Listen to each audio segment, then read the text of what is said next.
Saya yang atur nanti. Ya, silakan Demian. Apakah, bentar ya.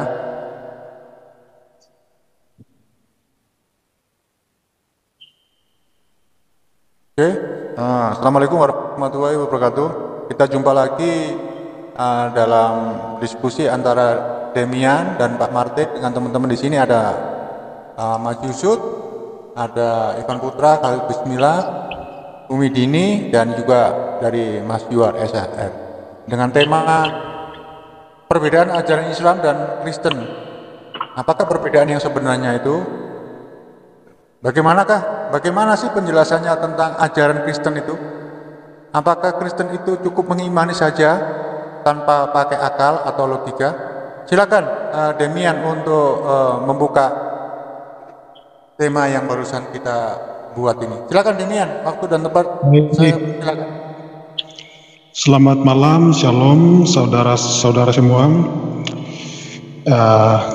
Pada kesempatan kali ini saya akan menjelaskan tentang ajaran Kristen. Ya, ini sudah sering kali saya sampaikan. Saya sangat suka membahas tentang topik ini karena kita bisa belajar tentang setiap ajaran, lebih mendalami ajaran masing-masing di dalam Kristen maupun di Islam. Ya, tapi kali ini saya akan menjelaskan tentang ajaran Kristen. Ya. Ajaran yang saya pahami, yang saya bacakan di dalam Injil, di dalam Alkitab, itu membahas tentang hati, membahas tentang moral. Jadi Yesus mengajarkan kita tentang hukum moral, hukum yang mengatur tentang hati kita, tentang perbuatan-perbuatan yang bukan hanya berasal dari luar, tetapi yang berasal dari dalam. Ya, misalkan saya kasih contoh ya. Kalau berbicara tentang agama-agama lain, pastinya mereka mengajarkan tentang ketika kamu sudah dengan apapun lah, dia yang berasal dari daging, barulah dia dinyatakan sebagai melakukan dosa, melakukan perbuatan yang jahat. Tetapi kalau merujuk kepada ajaran kekristenan, ketika Anda baru merencanakan kejahatan itu dari dalam hati, maka secara tidak langsung Anda telah melakukan dosa, melakukan kejahatan. Nah, itu perbedaan yang saya pelajari selama ini tentang ajaran-ajaran dari ajaran agama Kristen maupun agama lainnya. Jadi kalau berbicara tentang ajaran Kristen, mungkin lebih tepatnya dikatakan sebagai ajaran roh dan kebenaran atau ajaran hukum moral. Nah, kalau merujuk kepada Kristenan, ajaran Kristen, ajaran yang diajarkan oleh Yesus Kristus. Nah, mungkin itu saja. Oke, penjelasan dari saya tentang iman mengatakan bahwa pengajaran Yesus itu tentang roh dan kebenaran. Begitu ya, Demian. Terima kasih untuk opening statement-nya tadi. Barangkali Pak Martin bisa menambahkan. Silakan ditambahi tentang apa sih ajaran itu. Silakan, waktu dan tempat. Saya persilakan. Ya, ajaran Kristen itu kita sudah mulai dari ajaran dari Yesus sendiri, ya. Kita mulai dari ajaran Yesus, bagaimana dia mengajarkan para muridnya dalam mempraktikkan kehidupan itu, ya. Seperti pengajaran yang paling terkenal di dalam kekristenan adalah di dalam Matius 5 itu. Di dalam Matius 5 di sini dijelaskan bagaimana pengajaran Yesus yang harus dipraktikkan, ya. Jadi dikatakan di sini mulai ayat 3, berbahagialah orang yang miskin di hadapan Allah, karena mereka lah yang mempunyai kerajaan surga. Itu ya. Jadi ayat pertama, ketika Yesus melihat orang banyak itu, naiklah ia ke atas bukit, dan setelah itu ia duduk, datanglah murid-muridnya kepadanya. Maka Yesus pun mulai berbicara dan mengajar mereka, katanya, berbahagialah orang yang miskin di hadapan Allah, karena mereka lah yang punya kerajaan surga. Nah, di sini adalah kata kiasan orang miskin. Orang miskin itu adalah orang yang tidak punya apa-apa, ya. Orang yang miskin itu yang tidak punya apa-apa, maksudnya tidak punya pengetahuan gitu ya. Sehingga dia harus perlu mendapatkan pengetahuan atau ajaran dari Tuhan. Makanya dikatakan berbagailah orang yang miskin di hadapan Allah, karena dia yang punya kerajaan sorga. Kerajaan sorga itu pun kiasan. Kerajaan sorga itu artinya kebenaran, sukacita, damai sejahtera oleh Roh Kudus. Nah, itu kalau kita bicara tentang ajaran Kristen. Jadi begitu kita mengikuti ajaran Kristen, kita akan mengalami kebenaran, sukacita, damai sejahtera oleh Roh Kudus. Jadi oleh Roh Kudus yang membuat kita bisa menikmati. Itu inti ajaran di sana. Nanti bagaimana ajaran itu kita terapkan, itulah ada selanjutnya, ayat-ayat selanjutnya juga menjelaskan itu ya. Berbagailah orang yang berduka cita karena mereka akan dihibur. Berbagailah orang yang lemah lembut karena mereka akan memiliki bumi. Jadi semua dari perbendaharaan hati yang baik itu ditimbulkan supaya manusia punya perbendaharaan hati yang baik. Karena orang yang baik itu akan mengeluarkan hal yang baik dari perbendaharaan hati yang baik. Orang jahat akan mengeluarkan hal-hal yang jahat dari perbendaharaan hati yang jahat. Nah, disinilah orang Kristen diajar Yesus langsung bahwa mereka harus meminta pengetahuan itu dari Tuhan supaya mereka bisa melakukan hal yang baik. Nah, inilah pengajaran dari Tuhan Yesus. Dikatakan berbagailah orang yang miskin di hadapan Allah karena dia yang punya kerajaan surga. Dia yang punya damai sejahtera, sukacita, kebenaran. Tanpa pengetahuan dari Tuhan, yaitu iman itu tadi, tidak mungkin manusia bisa melakukan hal yang benar. Makanya dalam Kristen dengan iman itu kita harus melakukan. Jadi bukan hanya ibadah-ibadah ritual itu. Ibadah ritual itu bagus, tapi orang jahat pun bisa beribadah itu. Tapi orang yang benar artinya dia melakukan hal-hal yang baik di dalam perjalanan hidupnya ya, dalam hubungan dengan sesama. Itu makanya banyak dijelaskan dalam Matius 5. Itu pengajaran luar biasa. Matius 5, Matius 6, Matius 7. Itu lengkap ajaran Kristen di sana. Sehingga kalau kita bicara iman, kita bicara tentang perbuatan manusia. Jadi bukan soal ibadah itu bukan soal di tempat di gereja. Kalau ibadah di gereja semua orang juga lakukan. Tapi buktinya dia orang punya iman atau tidak itu dibuktikan dari perilakunya tiap hari dalam hubungan yang sesama. Terutama dilihat pada waktu dia ada persoalan, ada bentrokan dengan sesama, ada pertentangan dengan sesama. Apa yang dia lakukan? Kalau dia melakukan kejahatan itu bukan orang beriman. Dia harus berani ngalah. Itu karena di dunia ini orang lebih kuat-kuatan gitu. Tapi Yesus mengajarkan supaya kita mengalah saja, ya, mengampuni musuh. Nah itu saya kira ajaran-ajaran inti dari Yesus. Kalau kita mau tahu tentang ajaran Yesus harus diterapkan, bukan hanya di ibadah. Kalau ibadah orang jahat pun bisa ibadah gitu, tapi dalam praktiknya bagaimana? Jadi di sini dari Matius 5 ini Tuhan mau melihat bagaimana orang Kristen mempraktikkan imannya di dalam hubungannya dengan sesama manusia, terutama pada waktu ada persoalan dengan sesamanya, bagaimana dia bersikap. Maka dikatakan bahwa orang yang baik akan mengeluarkan hal yang baik dari perbendaharaan hati yang baik. Karena hati itulah tempat sumber segala sesuatu. Hati itulah sumber kejahatan dan sumber kebaikan ada di dalam hati.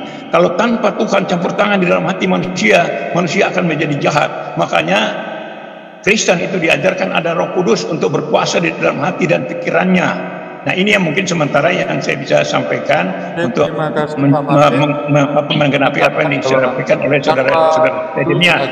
Terima kasih. Ya, terima kasih untuk Pak Martin. Oke, siap ya. Untuk tema pembuka yang lainnya, silakan teman-teman dari Muslim untuk membuka tema ini, membuka pembicaraan ini. Silakan dari siapa ini? Widini. Silakan Widini, barangkali mau sepatah dua kata mau mengucapkan ini, silakan. Tentang ajaran Islam itu. Silakan Widini. Oh baik, terima kasih Bang Zulfikar untuk malam ini. Kan sudah ada nih peserta yang mewakili itu ya, dari siapa tadi? Enggak apa-apa, Widini, dua kata aja. Oke, ya dianggap Pak.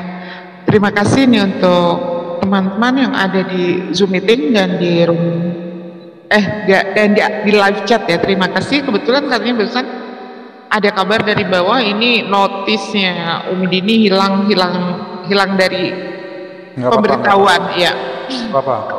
Punya saya juga dicuekin aja. Yang penting bisa lagi. Iya ya. Jadi tentang mengenai ajaran Islam sendiri seperti tadi sudah disampaikan di awal, ajaran Islam itu adalah yang pertama adalah keimanan ya. Keimanan itu sudah jelas tertanam secara naluri, secara fitrah dan tentunya diimani. Jadi ajaran Islam itu adalah ajaran yang memang penuh dengan keimanan, jadi jangan salah penafsiran mengenai ajaran Islam itu tidak pernah terlepas dari iman, akal dan ketakwaan. Begitu saja Pak Pendeta Martin, Pak Demian ya. Jadi untuk debat kali ini saya sebetulnya lagi benah-benah ini akun nih Pak Jul. Terima kasih. Ya. Ya, terima kasih pada Pak Zul ya sudah membantu saya. Ini saya masih membetulkan akun ya. Edit Silakan ya Pak Yusuf aja sama siapa tadi satu lagi Pak Halil ya. Silakan. Oke, terima kasih Pak. Silakan, karena Mbak Dini kan sebagai pengelola Zoom ini, makanya saya beri kesempatan untuk membuka sepatah dua kata. Silakan Yusuf untuk menjelaskan apakah ajaran Islam itu dalam rangka keislaman kita. Silakan. Oke, terima kasih Bang Jul atas waktunya. Assalamualaikum warahmatullahi wabarakatuh semuanya dan teman-teman yang menonton di live chat ya. Sudah kita ketahui bahwa ajaran Islam itu intinya adalah tauhid, yaitu mengesahkan Allah. Dosa pertama di dalam dosa, ukuran-ukuran dosa itu adalah dosa syirik. Maka dari itu syukur alhamdulillah apa yang diajarkan di agama lain itu lebih lengkap diajarkan di dalam agama Islam. Yang jelas di dalam Islam itu Allah menciptakan jin dan manusia itu hanya untuk menyembahnya, bukan menyekutukannya dengan makhluk lainnya. Nah, di dalam hal ini Allah juga berfirman untuk dalam rangka menyembahnya kita sudah pasti mengikuti syariat-syariat yang dibawa oleh Rasulullah Shallallahu Alaihi Wasallam dan lain sebagainya. Dan terakhir mungkin dari saya ini untuk opening statementnya, mungkin saya akan membacakan surah Al-Asr ya. A'udzubillahi minasyaitonirrajim. Bismillahirrahmanirrahim. Wal asri innal insana lafi khusrin illal ladzina amanu wa 'amilus solihati wa tawasaw bil haqq wa tawasaw bis sabr. Artinya apa? Wal asri, demi masa, demi waktu. Innal insana lafi khusrin, sesungguhnya manusia itu telah merugi. Illal ladzina amanu, kecuali orang yang beriman. Wa 'amilus solihati, dan mengerjakan amal soleh. Wa tawasaw bil haqq, dan memberitahukan tentang kebenaran. Wa tawasaw bis sabr, dan memberitahukan tentang kesabaran. Artinya di sini manusia itu rugi. Jadi di dalam Al-Quran, di dalam ajaran Islam, tidak menyembah Allah itu rugi.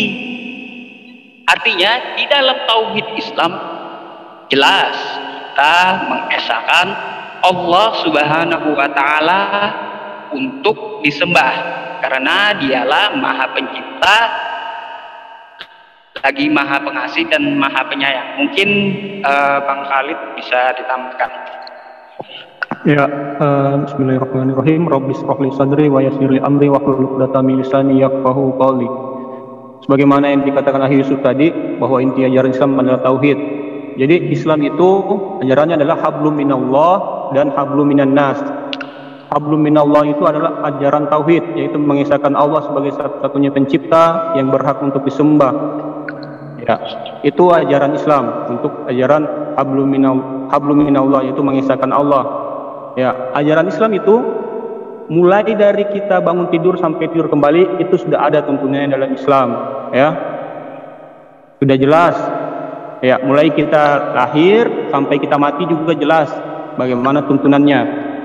Dan masalah ibadah, ya, Islam juga diatur, masalah niat diatur, masalah gerakan sholat diatur, ada aturannya, ada tuntunannya, ya, diatur. Jadi bukan cuma hanya gerakan fisik, tapi dalam sholat itu dan hati. Selanjutnya kita juga diajar tentang akhlak. Ya. Akhlak itu dalam Islam juga sangat diatur. Akhlak terhadap diri sendiri, akhlak terhadap orang tua, lengkap dalilnya. Akhlak terhadap tetangga, akhlak terhadap orang yang lebih tua, ya, lengkap dalil dalam Islam.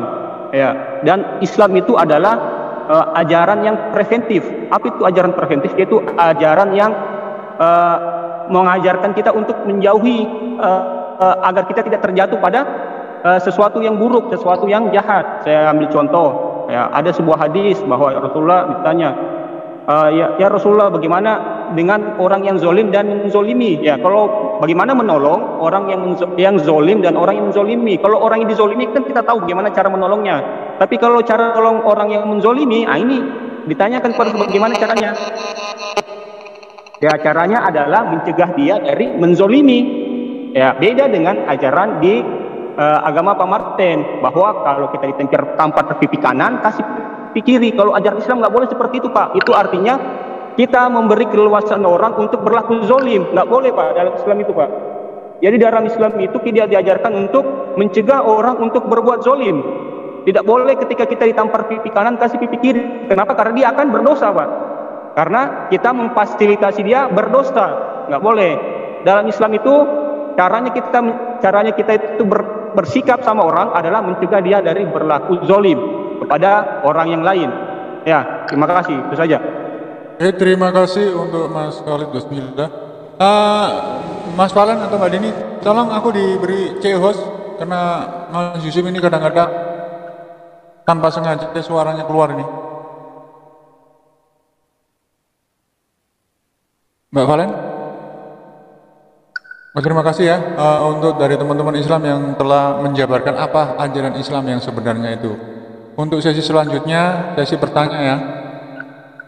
Silakan untuk teman Muslim bertanya kepada teman Kristen, apa dan bagaimana sih ajaran Kristen itu dibandingkan dengan ajaran Islam. Monggo, siapa ini yang mau bertanya? Yusuf, silakan bertanya. Mungkin Bang Khalid dulu, saya siapkan pertanyaan. Yusuf dulu, silakan ditanyakan. Sebentar Bang, saya lagi menyediakan pertanyaannya. Mungkin dari Bang Khalid, bisa Bang? Ya, baik. Ajaran katanya Kristen, ya diajarkan. Saya ingin tahu ajaran Kristen itu tentang apabila seseorang melakukan perbuatan musyrik, itu ajarannya bagaimana? Apa hukumnya bagi orang Kristen yang melakukan perbuatan musyrik? Itu aja ya. Silakan dijawab, Demian. Apakah ajaran Kristen itu tentang musyrik itu kalau nggak salah? Silakan, Demian. Pak Martin duluan dulu. Iya. Kamu dulu, jadi jangan dilempar-lemparkan begitu ya. Silakan, Demian. Ya, boleh saya duluan juga boleh lah. Apa siapapun yang menjawab soalnya tim. Ya gini. Oke, ini kan ada saya gitu. Silakan, Demian. Oke, baik. Jadi pertanyaannya, jadi gini, kalau di dalam kekristenan, ketika ada orang itu, seorang dia melakukan kejahatan, ya, maka Tuhan akan memberikan dia hukuman selama dia hidup di bumi ini. Misalkan ketika dia melakukan kejahatan, maka Tuhan akan memberikan dia hukuman berupa apapun itu. Di dalam Injil Yesus berkata, barang siapa yang bermain dengan pedang, dia akan dimakan oleh pedang. Jadi contohnya seperti hukum timbal balik gitu. Misalkan ketika ada orang Kristen yang tidak taat, dia hidup menurut keinginannya sendiri, kehendaknya sendiri, maka Tuhan akan menghukum dia dengan cara apapun. Ya, jelas? Oke, baik, itu aja jawabannya. Kayaknya konteks pertanyaan saya adalah apa hukum bagi orang Kristen yang berbuat musyrik? Musyrik, tahu musyrik ya? Definisi musyrik? Bisa dijelaskan? Barangkali Demian. Musyrik itu mempersekutukan Tuhan. Allah kan Maha Esa ya. Jadi apa hukuman bagi orang yang menyembah Tuhan selain Allah gitu. Oke, baik. Oke, baik. Kalau merujuk kepada persoalan ya musyrik ya, ketika orang itu menduakan Tuhan atau menyembah kepada ilah lain, Tuhan lain, maka neraka. Kalau dalam kekristenan ya neraka baginya. Ya, jelas? Oke, jelas, Mas Khalid Bismillah, sudah jelas. Jadi ya? itu dosa besar apa dosa kecil? Jangan ditanggapi dulu, jangan ditanggapi dulu. Silakan Pak Martin untuk menambahi. Iya. Apa namanya seorang Kristen yang telah berbuat syirik gitu? Iya. Syirik ya. Kalau dia berbuat syirik atau musyrik itu tadi berarti dia tidak percaya kepada Tuhan Yesus. Itu kuncinya di situ. Nah, kalau orang tidak percaya kepada Tuhan Yesus, dia akan menghukum dirinya sendiri. Itu bukti dulu deh ya. Dia akan membuktikan dirinya sendiri dengan perbuatan-perbuatan yang jahat.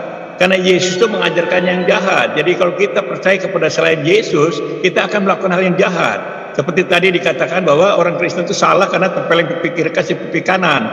Kalau kita tidak mau diajar mengalah, jangan jadi orang Kristen. Karena kalau tidak jadi orang Kristen itu akan balas membalas. Dan di dunia ini kita tahu akhirnya yang kuat yang menang. Itu kalau mau balas membalas. Makanya Tuhan Yesus mengajarkan supaya mengalah, supaya tidak kacau hidup ini. Itu. Makanya itu kalau musyrik berarti dia meninggalkan Tuhan Yesus yang mengajarkan kebaikan. Itu aja gampang deh. Jadi orang musyrik apa tidak musyrik itu kita bisa lihat dari perbuatannya. Karena Yesus satu-satunya ajaran, dia adalah jalan kebenaran dan hidup. Ajaran kebenaran itu hanya di dalam Yesus, sehingga orang disuruh mengasihi sesamanya. Bahkan disuruh mengalah. Kalau ditempelin pipi kiri kasih pipi kanan, berarti ngalah gitu loh. Bukan berarti kalau tempelin pipi kasih ini yang kanan lagi, bukan itu. Artinya mengalah saja gitu loh. Orang minta baju kasih jubah. Itu ajaran-ajaran Yesus. Jadi kalau orang musyrik dia tidak akan melakukan itu. Dan dia akan rugi sendiri karena dia akan melawan. Tadi untuk penjelasannya sudah saya kira cukup ya, biar nggak terlalu panjang. Sekarang untuk sesi dari pihak Kristen bertanya tentang apa sih ajaran Islam itu. Silakan untuk Demian maupun Pak Martin, silakan untuk bertanya apa sih ajaran Islam itu, karena ini dalam konteksnya ya, dalam tema yang sudah kita sepakati. Silakan untuk Demian. Oke, baik. Iya, baik. Jadi tadi kan Muslim sudah menjelaskan tentang agama mereka, ya kan? Jadi diatur tentang tata ibadah gini. Ya. Jadi saya mau bertanya, bagaimana pandangan Muslim ya tentang ajaran-ajarannya, misalkan contoh ya, ketika dia merencanakan kejahatan di dalam hatinya, apakah dia tidak melakukan dosa? Oke, sudah cukup ya? Ya, benar. Itu bisa ditangkap ya pertanyaannya, apakah seseorang Islam mengatur tentang itu ketika melakukan kejahatan itu apa sudah termasuk dosa? Silakan dari teman Muslim untuk menjawab. Boleh. Mungkin saya tanggapi Bang Jo. Iya, silakan. Ini Demian, makanya aku bilang kan di dalam agama Islam itu ajarannya itu lengkap ya. Apa yang kamu tanyakan itu pasti ada jawabannya di dalam Islam. Kamu menanyakan sebelum orang itu berbuat jahat, apakah itu dihitung dosa? Kalau itu di dalam Islam, an-najobatu minal iman lagi. Inna amalu binniyat. Artinya semua yang kita lakukan itu tergantung dari niatnya. Nah, andaikan kita berniat jahat lalu kita kerjakan, sudah jelas itu adalah dosa. Baru niat tuh, jadi itu udah dosa ya, meskipun keadaannya itu setelahnya ada kendala. Tapi kalau dia niat jahat itu sudah terhitung dosa begitu. Tapi ada pengecualian yang lain-lain juga sih. Sebenarnya banyak kalau menjabarkan ini.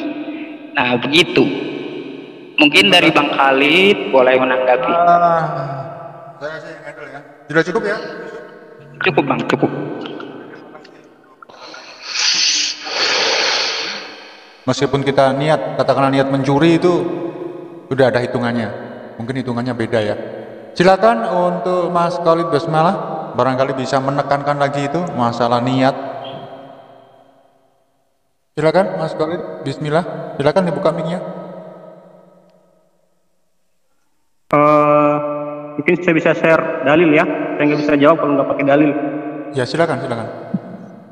Ya, hadis Arba'in An-Nawawiyah nomor 37 dari Ibnu Abbas radhiyallahu anhu dari Rasulullah SAW tentang hadis yang beliau riwayatkan dari Rabbnya tabaraka wa taala. Beliau bersabda, sesungguhnya Allah menulis kebaikan-kebaikan dan keburukan-keburukan, kemudian menjelaskannya. Barang siapa yang berniat melakukan kebaikan lalu tidak mengerjakannya, maka Allah menulis itu di sisinya sebagai satu kebaikan yang sempurna. Dan jika dia berniat mengerjakan kebaikan lalu mengerjakannya, maka Allah menulis di sisinya sebagai 10 kebaikan hingga 700 lipat, hingga perlipatan yang banyak ya.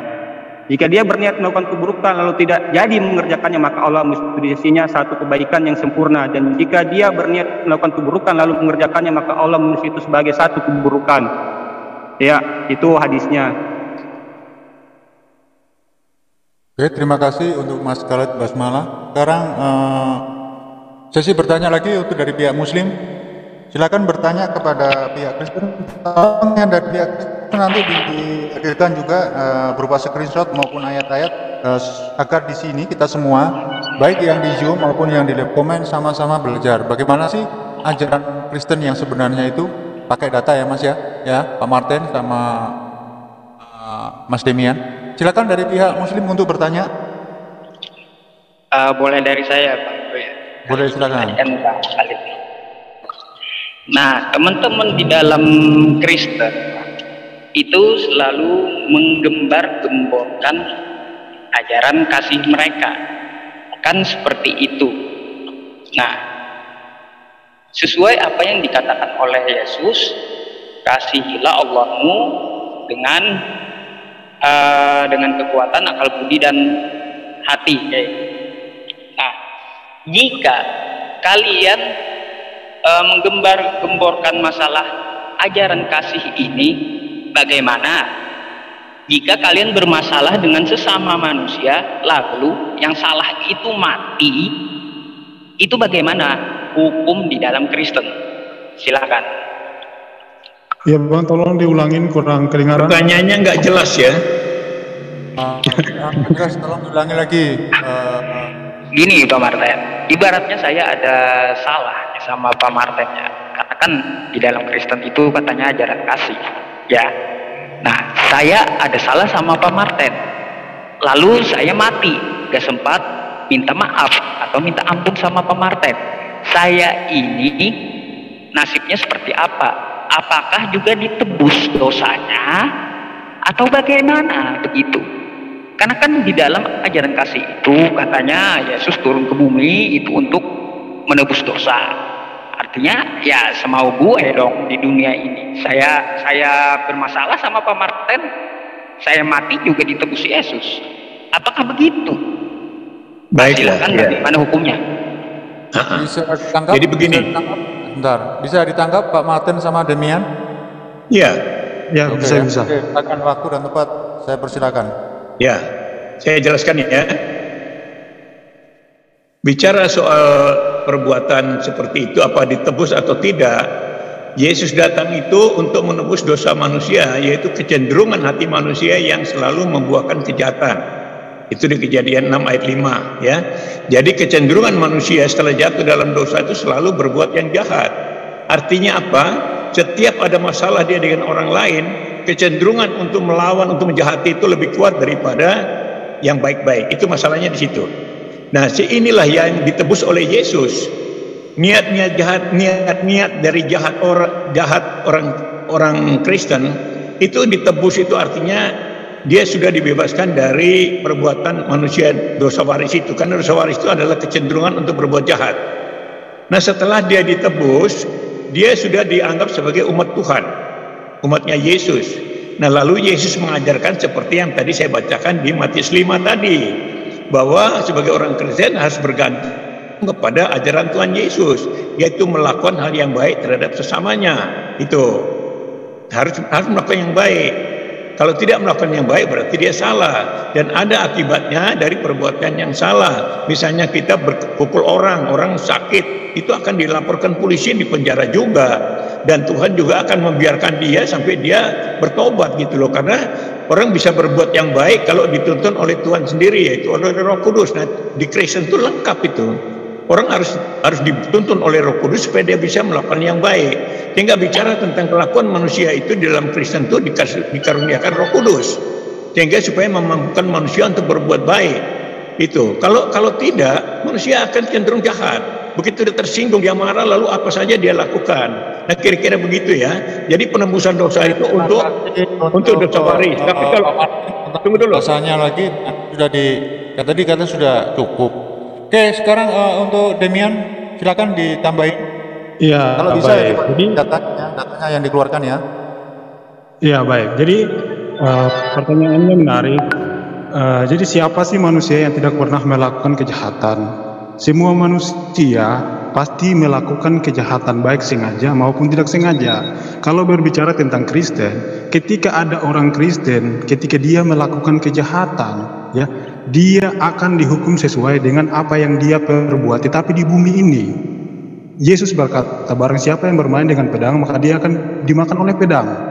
Silakan Ya, jadi ketika ayatnya biar oke, kita tunggu tahu. saya carikan. Ya sabar ya teman-teman.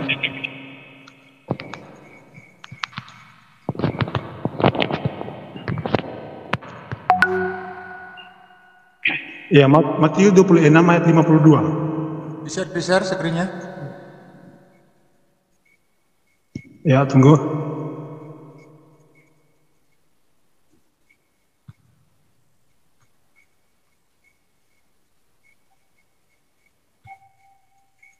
Ini ya, Matius 26 ayat 52. Sebab semua orang yang menggunakan pedang, mereka akan dibinasa oleh pedang. Ini adalah sebuah ajaran perumpamaan. Misalkan ketika Anda melakukan kejahatan, maka Anda akan memperoleh kejahatan itu juga. Anda akan dihukum sesuai dengan apa yang kamu perbuat. Nah, itu adalah ajaran di dalam kekristenan. Misalkan kalau dia, contohnya kalau kita berbicara tentang hal-hal duniawi, misalkan dia suka membunuh, maka dia akan dihukum, dia akan dipenjarakan. Pokoknya dengan hal-hal duniawi dia akan dihukum, ya. Ya, terima kasih Demian. Sangat jelas. Oke, itu aja. Untuk masalah jelas dan enggaknya itu kita tanyakan lagi kepada teman kita yang muslim. Oke, sekarang kembali lagi ke teman kita yang muslim. Apakah puas dengan jawaban mereka?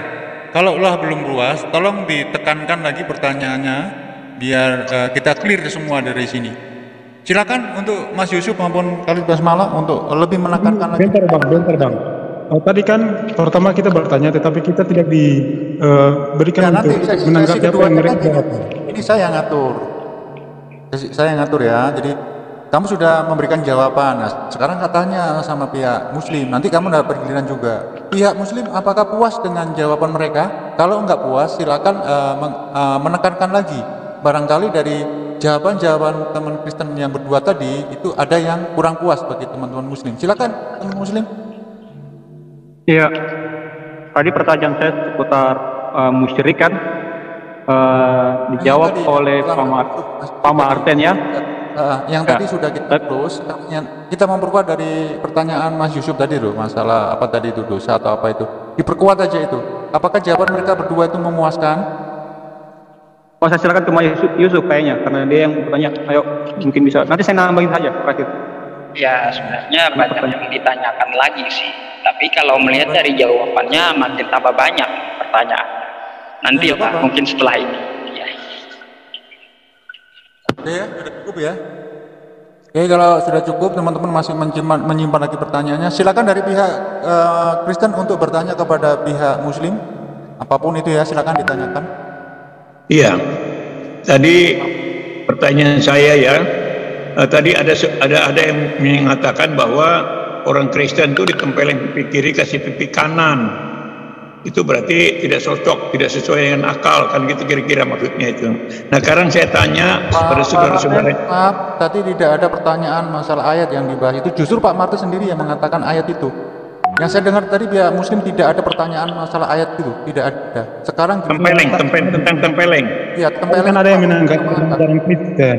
Bukan Pak Martin akan ada yang memprotes ataupun mengutik-utik ayat tadi. Tidak ada.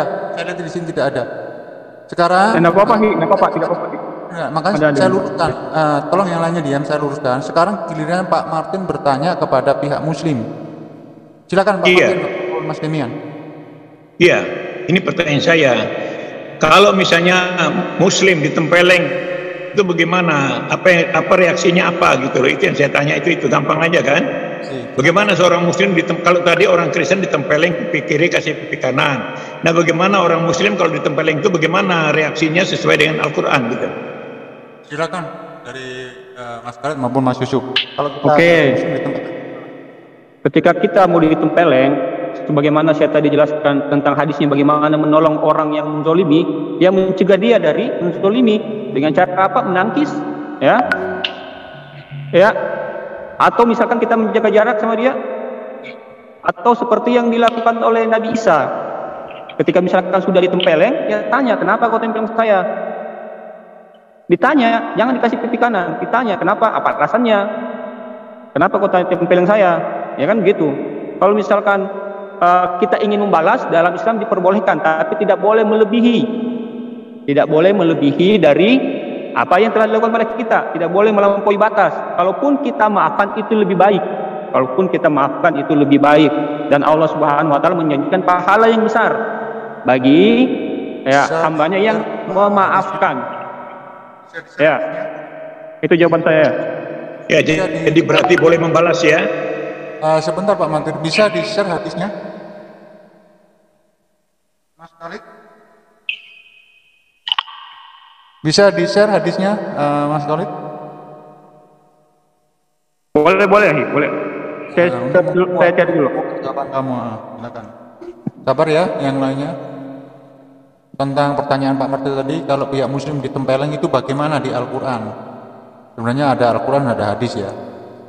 Kita tunggu dulu Mas Khalid Basmalah. Sambil menunggu Mas Khalid Basmalah untuk men-share hadis yang akan ditampilkan, silakan Mas Yusuf untuk menambahi, barangkali bisa menambahi. Sebenarnya saya di sini juga sebentar Mas Yusuf sudah ada. Oke. Hadisnya ya, dari Anas radhiyallahu anhu yang berkata bahwa Rasulullah SAW bersabda, tolonglah saudaramu yang berbuat zolim dan yang dizolimi. Kemudian seseorang bertanya tentang bagaimana cara menolong orang yang berbuat zolim. Beliau menjawab, kamu cegah dia dari berbuat zolim, maka sesungguhnya engkau telah menolongnya. Hadis riwayat Bukhari nomor 6952, Muslim nomor 2584. Jadi inti dari pengajaran ini adalah mencegah. Jadi ajaran Islam itu adalah ajaran preventif. Misalkan ketika kita melihat seseorang membawa benda tajam, ya kita pasti mencegah dia supaya tidak menggunakan benda tajam itu. Ketika misalkan ada seseorang dalam kondisi marah, ya kita tenangkan, kita damaikan, seperti itu. Ya itulah ajaran Islam, ajaran preventif, ajaran mencegah lebih baik daripada mengobati. Ya, silakan. Ya, saya tambahkan ya. Mungkin ada juga di hadis lain, kita itu memang mencegah sebelum terjadi. Seperti halnya mencegah kemungkaran. Bisa dengan hati, bisa dengan tangan, bisa dengan perkataan, ya kayak gitu. Di hadis berapa ya saya lupa. Tapi saya tekankan di sini bahwa di dalam Islam itu, kalau Islam itu disentil, udah jelas, maka akan dibalas, tapi dengan aturan. Bagaimana aturan di negara kita? Ya kita bisa memakai hukum. Nah, kalau di hukum syariah kan berbeda lagi, tergantung keadaan gitu. Jadi kalau kita dipukul orang atau ditempeleng orang, itu sudah jatuhnya di hablum minan nas. Artinya dosa tersebut adalah dosa kepada manusia. Jadi urusannya itu dengan manusia. Allah akan mengampuni dosa tersebut jika manusia, kedua manusia ini telah berurusan dengan mufakat bahwa mereka suka rela sama rela, maka Allah akan mengampuni dosa tersebut. Jadi itu jatuhnya adalah di hablum minan nas. Artinya dosa kepada manusia maka harus kita selesaikan juga dengan manusia, baru kepada Allah. Begitu. Terima kasih untuk jawaban dari Mas Yusuf. Semoga dipahami dari pihak Kristen. Kalau tidak dipahami oleh pihak Kristen, silakan lagi untuk bertanya tentang yang tadi ya, masalah ditempeleng. Kalau barangkali teman-teman dari pihak Kristen belum puas, silakan ditanyakan lagi. Silakan Pak Martin maupun Demian. Ya. Jadi artinya begini, saya mau membedakan bagaimana reaksi seorang muslim kalau ditempeleng, ya bagaimana itu. Jadi tadi sudah dijawab bahwa boleh membalas itu loh. Karena di dalam Kristennya tidak boleh membalas, karena yang membalas itu adalah Tuhan Yesus sendiri. Nah itu saya, ya sudahlah, itu jawabannya ya seperti itu memang. Yang saya tanya itu bagaimana reaksi seorang Islam kalau ditempeleng. Nah katanya bisa membalas gitu loh. Nah itulah saya ketemu perbedaannya dengan ajaran Kristen yang tidak boleh membalas sama sekali gitu. Itu aja. Jadi, sudah puas ya jawabannya dari pihak Muslim, Pak Martin? Ya, keyakinan dia. Jadi saya percaya saja apa yang dipegang, apa yang jadi keyakinannya. Jawabannya tadi Pak Martin sudah puas apa belum? Kalau nggak puas silakan ditanyakan lagi. Kalau sudah puas nanti saya Demian gitu loh. Sudah puas dengan jawaban teman-teman Islam? Begini, bagi saya kalau misalnya orang tempeleng ada masalah lalu kita balas, itu berbeda dengan ajaran Yesus, karena itu akan menjadi kacau karena orang balas membalas, kan begitu. Itu yang saya maksud. Tapi kalau sudah dijelaskan bahwa boleh membalas, ya itu sudah keyakinan orang Islam, ya silakan saja gitu. Berarti Pak Martin sudah puas dengan jawaban dari pihak Muslim? Iya, saya puas karena itu keyakinan orang Islam, ya seperti itu. Kita lemparkan lagi, apakah Demian kurang puas? Kalau kurang puas dengan jawaban dari pihak Muslim, silakan ditanyakan lagi. Barangkali baik. Jadi ini kan pertanyaan saya tambahkan saja. Ya, tadi kan dari pihak Muslim sudah menjawab. Bagaimana ketika ada yang tempeleng kita, maka boleh kita punya hak untuk membalasnya. Ya, jadi kesimpulan yang saya ambil di sini adalah kalau dalam Kristen ketika Anda membalas kejahatan dengan kejahatan, maka itu tidak mempunyai nilai.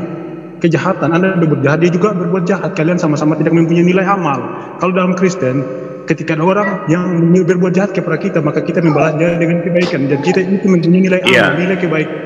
Nah, itu mungkin bisa dipahami oleh para Muslim. Jadi orang Kristen disuruh untuk menyembah dalam roh dan kebenaran. Dipahami atau tidak dipahami? Apakah kalian memahami ataupun puas dengan jawaban dari pihak Muslim? Saya tambahkan saja. Dari ini kan pertanyaannya Pak Martin. Jadi itu aja.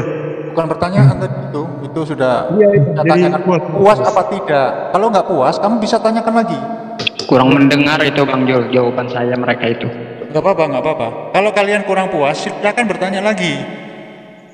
Apakah kalian sudah puas jawaban pihak Muslim?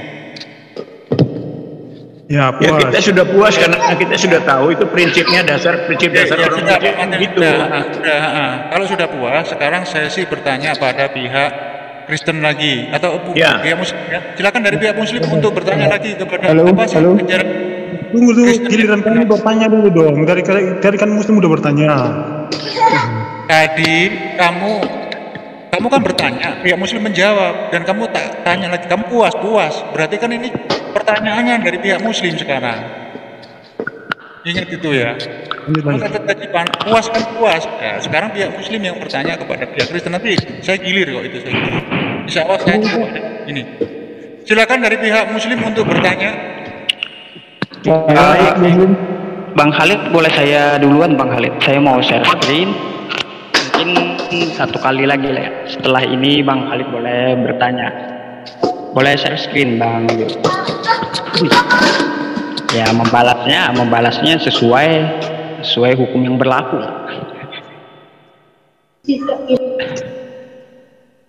Sebentar ya. Zoom saya ketutup nih. Oh, udah di share ya. Pak Martin Ale, tadi ada hal menarik tentang jawaban saya. Ya. Itu dosa waris dari mana, Pak Martin Ale? Nah, di sini di Kejadian 3, di situ tidak ada Allah mengutuk Adam, tetapi Allah mengutuk tanah dan ular. Lalu dari mana dosa waris tersebut? Ajarannya didapat dari mana? Nah, terus kemungkinan ada berkaitan dengan pertanyaan saya yang saya share screen ini, Pak Martin Ale. Tetapi Tuhan Allah memanggil manusia itu dan berfirman kepadanya, di manakah engkau? Di sini kok kenapa Tuhan tidak tahu gitu? Silakan dijawab. Bisa dipahami Pak Martin pertanyaan? Ya. Namanya dosa waris itu adalah kecenderungan orang untuk berbuat dosa. Seperti misalnya Hawa waktu dia suruh Tuhan jangan makan, tapi dia makan. Lalu dipengaruhi oleh iblis itu sehingga dia berbuat dosa. Lalu kutukan Tuhan ada di Kejadian 3 ayat 14 sampai 19. Ular dikutuk, Adam menjalar dengan perutnya dan makan debu tanah. Perempuan akan menderita waktu melahirkan. Lalu laki-laki atau manusia itu akan berusaha dengan jerih lelahnya, tapi semak duri dan rumput duri yang dihasilkan. Artinya apa yang dia kerjakan untuk hidupnya itu tidak memadai gitu loh. Nah, itulah kutukan hukuman manusia, sehingga sampai sekarang kita lihat manusia banyak yang berbuat dosa karena mereka harus mendapat kehidupan. Tapi kehidupan ini sulit karena dikatakan bahwa jerih lelahmu akan menghasilkan semak duri dan rumput duri, artinya akan sia-sia gitu loh. Nah, itulah kutukan terhadap manusia, dan sampai sekarang begitu banyak manusia yang menderita, gitu ya. Lalu pertanyaan kedua tadi apa? Satu itu aja. Pak, iya, ada kaitannya nih Bang Yul. Di situ kan Tuhan bertanya di mana. Pertanyaan kedua tadi itu ada kaitannya dengan dosa waris itu. Di manakah engkau? Kok Tuhan bisa nggak tahu ya kayak gitu? Sampai lengah Tuhannya. Tidak tahu tentang?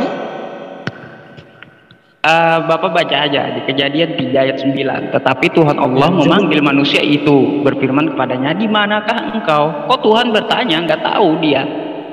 Sampai Hawa itu memakan buah yang dilarang kayak gitu.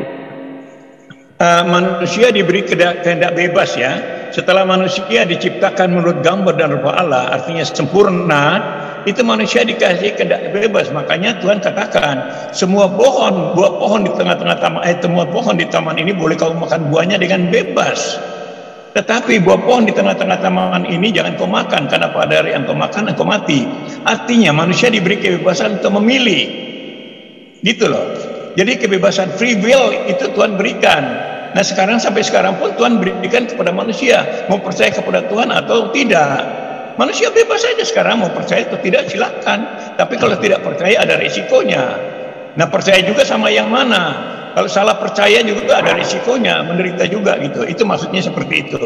Jadi bukan Tuhan tidak tahu, memang Tuhan beri kebebasan untuk memilih mana yang baik menurut kamu. Nah, disinilah makanya saya lalu mendapat gambaran tentang akal manusia yang bobrok itu, yang tidak tahu kebenaran. Tuhan sudah bilang jangan makan, malah dia makan hanya karena dia lihat itu bagus. Lalu dipengaruhi oleh iblis. Nah, manusia ini umumnya dihasut oleh iblis untuk melihat sesuatu itu menjadi jahat, menjadi salah gitu loh. Nah, itu kira-kira penjelasan saya yang singkat begitu tuh. Oke, terima kasih Bang Martin. Silakan Demian untuk memperkuat. Ya, baik. Bang Jul. Tahan dulu, Yusuf tahan dulu. Tadi jawaban saya itu kurang puas ya. Kayak Iya, gitu. nanti saya tunggu. Silakan Demian. Ya, baik. Jadi kalian harus paham dulu apa itu dosa waris. Dosa waris itu bukan dosa ayah kita nanti kita yang tanggung atau anak-anak kita yang tanggung. Dosa waris itu seperti ini, karena Adam telah berbuat dosa, maka kita pun ikut melakukan dosa. Kalau itu bukan dosa waris, misalkan ya Adam berbuat dosa, maka kita semuanya tidak berbuat dosa. Faktanya kan kita semua berbuat dosa juga. Ya kan berarti dosa waris itu maksudnya seperti itu. Bukan dosa ayah kita ditanggung kepada kita atau ditanggung kepada anak-anak kita. Itu kan yang selalu disalahpahami oleh orang-orang Islam. Mereka menganggap dosa waris itu seperti dosa yang diturunkan turun-temurun. Iya kan, yang kalian pahami kan seperti itu. Jadi itu sama sekali kalian gagal fokus, gagal paham tentang dosa waris. Nah, kemudian tentang Tuhan, apakah Tuhan tidak tahu? Karena ketika Adam dan Hawa mereka berbuat dosa dan mereka terpisah dengan Tuhan di dalam taman itu, dan Tuhan datang kepada mereka dan berkata kepada mereka, di manakah engkau? Ya, maksudnya kan gitu kan, bukan berarti karena Tuhan tidak tahu di mana mereka, supaya mereka tahu bahwa Tuhan sedang mencari mereka, bukan berarti Tuhan tidak tahu. Jadi kalian jangan gagal fokus dan berkata bahwa memanipulasi kata, berarti kok kalau Tuhan itu maha kuasa kok masa dia tidak tahu Adam dan Hawa di mana, sehingga dia berkata di manakah engkau, ya kan? Nah, mungkin itu saja Bang Yusuf jawaban dari saya. Ya, dari Demian. Jadi nggak usah menjaga kita itu gagal fokus ataupun tidak mengerti. Itulah keimanan kita. Kami melihat jawaban-jawaban kamu, mungkin teman-teman Islam di sini belum puas ya. Itu sudah kembali kepercayaan. Jadi nggak usah kita menyerang personal ya. Kamu gagal fokus atau bagaimana? Bukan masalah gagal fokus. Itu pengertian kita begitu ya. Tolong dijaga. Biar kita diskusinya enak. Kita di sini sama-sama belajar. Ya, saya kira teman-teman Muslim pasti tidak puas. Berantakan. Nggak nyambung. Kita stop, nggak nyambung. Kita stop, kembali ke kepercayaan kita masing-masing dan kembali ke audien. Mana di antara teman-teman di sini yang memberi penjelasan secara gamblang dan mudah dimengerti? Itu terserah sama audien di sana. Ya, audien yang menilai. Jadi kalian di sini nggak usah menjat, wah kamu nggak bisa mengerti, kamu gagal fokus, itu sudah di luar konteks. Jangan menyerang. Itu saya nilai itu sudah menyerang ya. Oke ya, bisa dipahami biar diskusi ini sehat. Silakan untuk dari pihak Kristen untuk bertanya lagi kepada pihak Muslim tentang apa sih ajaran Islam itu yang sebenarnya. Silakan dari Pak Martin maupun dari Demian, silakan bertanya. Bagaimana pemahaman umat Islam tentang pemahaman tentang dosa itu. Karena Bisa diulangi Pak Martin, putus suaranya. Pak Martin sepertinya koneksinya bermasalah ini. Cek Pak Martin, cek koneksi. kedengaran nggak? Ya sudah. Silakan dilanjut. Pelan-pelan aja Pak Martin, biar kita bisa menangkap dengan Saya jelas. tanya itu di Al-Baqarah ayat 30. Karena Allah menciptakan manusia yang akan merusak dan menumpahkan darah. Itu gimana menurut pendapat Anda itu? Sedangkan di dalam Kristen itu Allah menciptakan manusia gambar dan rupa. Dengan Kristen dulu, Pak Martin, jangan dibandingkan dengan agama kamu. Kamu cukup bertanya, kita yang menjelaskan begitu loh. Kalau dibandingkan dengan agama kamu, nanti ada sesinya lagi ya. Silakan bertanya. Ya, saya tanya, makanya saya tanya tadi Al-Baqarah 30 itu. Saya tanya itu. Coba Anda jelaskan tentang Al-Baqarah 30 gitu. Ya, yang ayat mana, terus apa yang mau ditanyakan? Karena itu surat Al-Baqarah itu panjang. Ayat 30. Ayat 30, bisa dibacakan?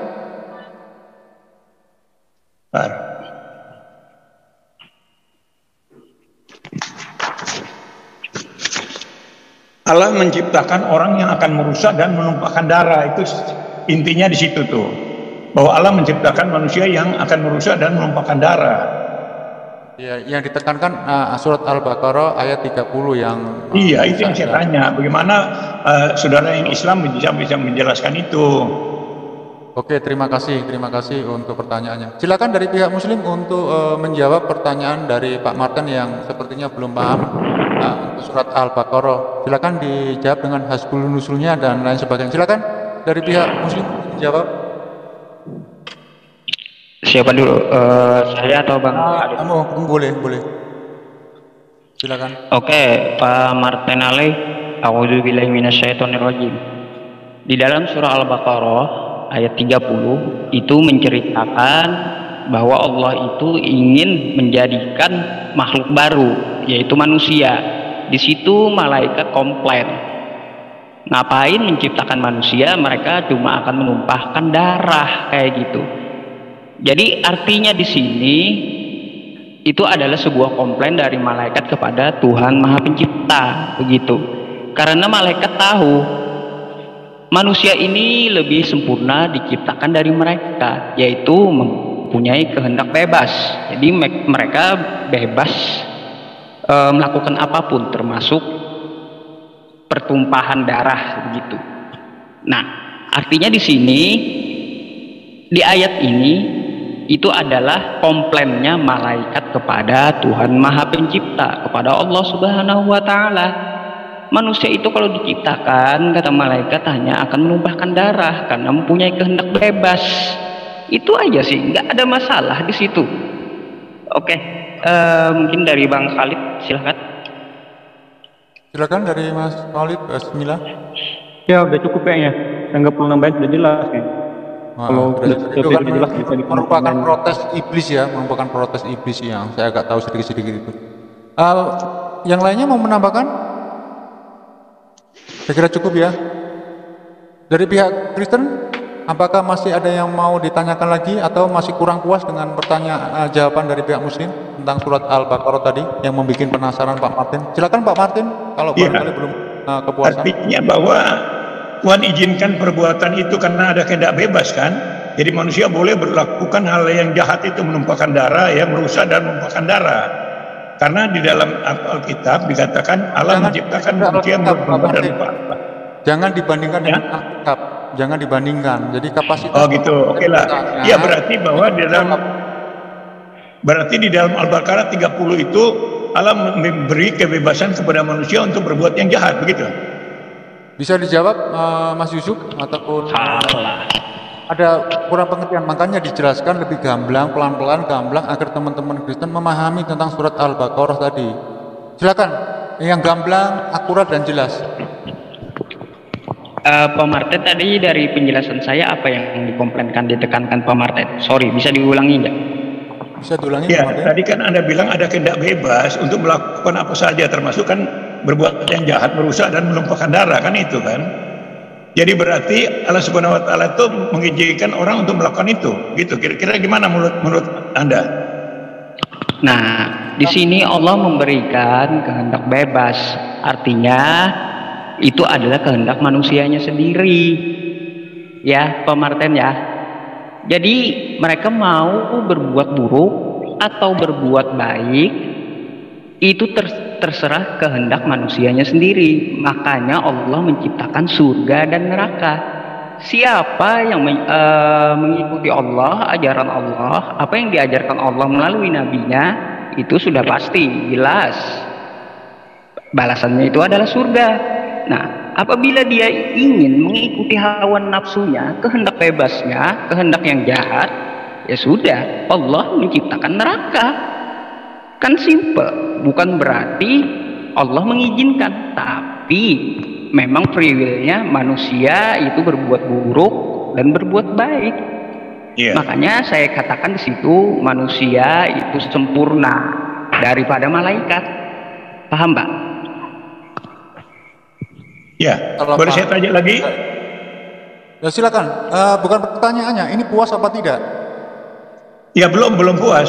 Ya kalau belum puas nggak usah dilanjutkan karena itu menyangkut kepercayaan kita masing-masing, Pak Martin, sesuai dengan defendernya Pak Martin kan begitu. Saya tambahkan ya. Bisa ditambahkan, bisa. Jadi seperti ini, konsep free will juga kan ada di agama Bapak, ya kan? Jangan serang ayat mereka. Kamu cukup menjelaskan biar Pak Martin paham apa yang kita percaya surat Al-Baqarah ayat 30 tadi. Ya, sebagaimana yang dijelaskan Ahli Yusuf tadi bahwa Allah Subhanahu wa taala bermaksud menciptakan khalifah fil ard, yaitu Adam alaihissalam dan anak keturunannya. Dan para malaikat tahu bahwa sifat Adam ini memiliki sifat dapat berbuat baik dan dapat berbuat buruk, gitu. Ya, Allah Subhanahu wa taala ya menciptakan manusia ini dan Allah lebih tahu maksud dari penciptaan manusia di bumi ini. Maksud penciptaan di bumi ini Allah sampaikan dalam Al-Qur'an, wa ma khalaqtul jinna wal insa illa liya'budun. Dan tidak kuciptakan jin dan manusia kecuali untuk beribadah kepadaku, kata Allah. Itu maksud dari penciptaan manusia di muka bumi ini, ya, selain sebagai khalifah fil ard. Jadi ayat yang dalam Quran itu jelas. Kita ini manusia tahu apa tujuan kita diciptakan di muka bumi ini, bukan hanya karena kita dilempar, kakek kita Nabi Adam diturunkan dari surga, bukan hanya karena itu kita ada di bumi ini. Banyak begini tidak, tapi karena ada sesuatu yang jelas. Ya, pertanyaan tadi, apakah Allah izinkan? Iya, izinkan, tapi Allah tidak ridho. Ingat ya, ketika kita masuk ke dalam neraka, maka itu adalah akibat ulah perbuatan kita sendiri, ya. Karena Allah tidak pernah menzolimi hamba-hambanya. Allah tidak pernah menzolimi hamba-hambanya, itu yang patut dicatat. Maha suci Allah Subhanahu wa taala. Allah maha suci. Allah tidak pernah salah, ya. Maha suci Allah. Ya, itu saja jawaban dari saya.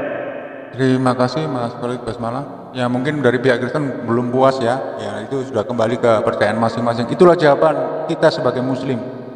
Entah kalian mempercayai atau tidak, itulah jawaban kita. Jadi nggak usah dibandingkan dengan ayat ini, ayat itu dari pihak Kristen.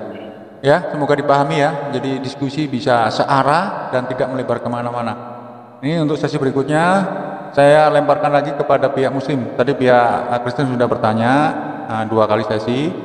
Sekarang dari pihak Muslim untuk bertanya, adakah sesuatu ajaran di dalam Kristen itu yang mengganjal pikiran kalian? Silakan ditanyakan. Bang Khalid itu Satu aja pertanyaan. Ya, sebelum saya bertanya, saya ingin dulu memperjelas bahwa tadi masalah menampiling itu, ya manusia punya apa namanya itu sesi hak habis, untuk. Sesi sudah habis itu. Sesi sudah habis. Sekarang ini berkaitan dengan pertanyaan saya supaya tidak salah konteks, ya kan? Karena ketika orang ditempeleng itu dia punya hak untuk membalas, tapi dia punya juga anjuran untuk memaafkan, dan memaafkan itu lebih baik. Ya. Kenapa manusia punya hak untuk membalas? Makanya di dunia ini ada yang namanya polisi, ada yang namanya hakim, jaksa. Ya, itu rasional sekali. Kenapa polisi ada? Kenapa jaksa ada? Kenapa hakim ada? Ya, untuk membalas perbuatan manusia. Tadi Pak Martin bilang, ya nanti biar Tuhan yang balas. Ya, intinya dibalas juga kan? Kan akan ada namanya pembalasan. Yang jadi pertanyaan saya kepada Pak Martin, ya, bagaimana Kristen memandang apabila manusia itu, Pak Martin, mempunyai dosa kepada manusia yang lain? Ya, bagaimana ujung akhirnya ketika manusia misalkan melakukan menzolimi orang lain gitu. Siapa yang memiliki hak untuk bagaimana alur ininya, alur solusinya dalam ajaran Kristen, karena sebagaimana yang Bapak bilang atau bahwa pelan-pelan Mas, pelan-pelan. Makanya tadi kan saya bilang nggak usah dijelaskan yang tadi. Makanya bingung sendiri kan. Sekarang coba bertanya yang fokus, jelas dan akurat. Gini, apakah dosa sesama manusia juga sudah ditebus sama Yesus? Itu saja inti pertanyaannya. Apakah dosa sesama manusia juga sudah ditebus sama Yesus? Ya itu saja. Oke, silakan dari Kristen untuk menjawab. Ya. Pakai dalil Pak. Baiklah. Pak Martin, pakai dalil, pakai ayat, biar kita sama-sama belajar. Silakan. Jadi giliran saya ya. Jadi tadi kan kita sudah bicara tentang dosa waris, yaitu dosa kecenderungan hati manusia untuk berbuat dosa. Lalu Tuhan mengadakan permusuhan sehingga ada penebusan dosa. Lalu orang-orang yang melakukan dosa, yang masih memiliki kecenderungan itu diampuni oleh Tuhan Yesus. Berarti kita dibenarkan oleh Tuhan karena kita sudah dibebaskan dari kecenderungan untuk berbuat dosa. Nah, setelah kita menjadi orang Kristen, masih ada juga orang yang berbuat dosa, ya kan begitu, masih salah juga, itu pertanyaannya kan. Dan orang yang berbuat salah ini melanggar kehendak Tuhan, itu akan dihukum Tuhan juga. Di samping kita dihukum juga oleh polisi, misalnya kita memukul orang, ya kita juga akan dihukum. Tetapi Tuhan juga akan menghukum kita karena kita tidak taat, karena akibatnya akan merugikan kita juga. Jadi Tuhan juga akan menegur kita, tetapi tidak ada hubungan dengan sorga. Kita tetap memiliki sorga, tapi hukuman atas perbuatan kita juga jalani gitu loh. Ya? Baru masih panas. Jelas ya? Mas Billy, suaranya masuk ke jelas enggak? Masalah jelas enggaknya itu nanti Pak, nanti dulu. Mas Demian bisa memperkuat lagi jawaban dari Pak Martin tentang pertanyaannya dari Mas Khalid Bismillah tadi? Ya, bisa diulang pertanyaan soalnya jaringannya putus-putus ini. Apakah dosa sesama manusia juga sudah ditebus di kayu salib? Oke, baik. Ya, jadi Yesus berkata, hanya orang sakit yang memerlukan tabib. Aku datang bukan untuk memanggil orang yang benar, tetapi orang-orang berdosa. Ya, saya tegaskan sekali lagi. Ya, oke. Ya, tunggu sebentar. Ini saya tidak hafal, jadi cari Google aja. Ya, saya jelaskan nanti baru saya selesai jelaskan baru saya tampilkan ayatnya. Kalau bisa ditampilkan ayatnya, baru kita nanti bisa baca bareng-bareng, baik di sini maupun di live comment. Kita tunggu kok.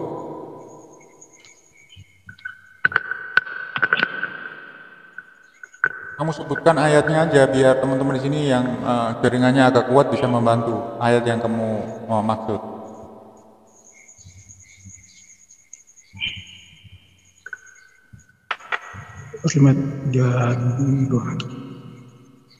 Sebentar.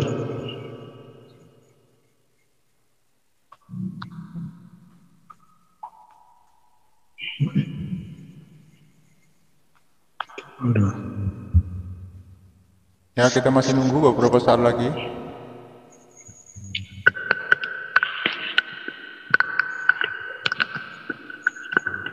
Ya, oke baik, saya screen ya.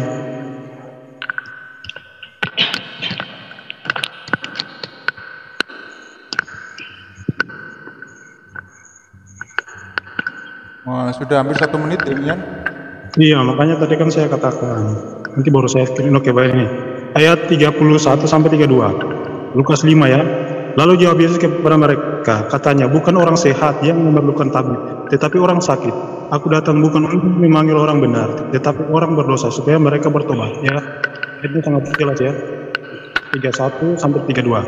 Nah, jadi gini, kalau berbicara tentang kesalahan, misalkan ketika ada orang berbuat jahat, terus misalkan ya kita belum sempat memaafkannya atau gimana lah.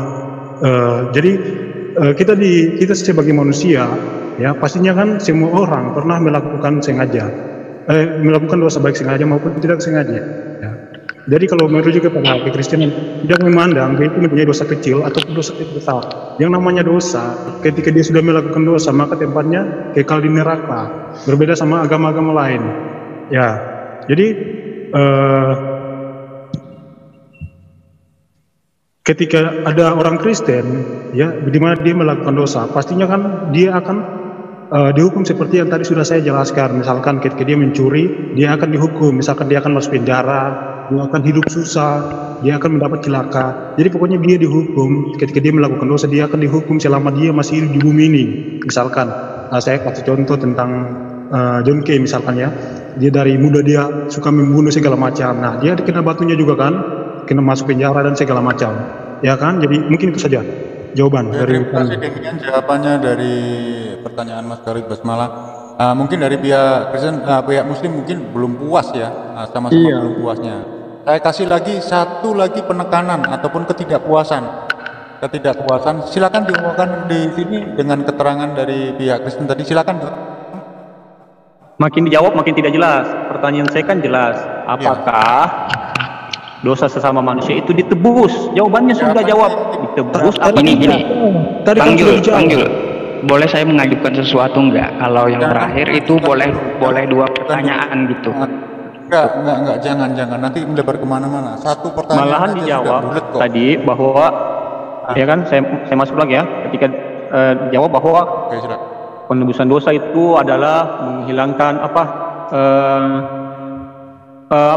kehendak manusia untuk berbuat dosa. Padahal setelah penyaliban itu masih ada juga kehendak gini, untuk berbuat dosa, kan nggak ada itu yang dihapus itu.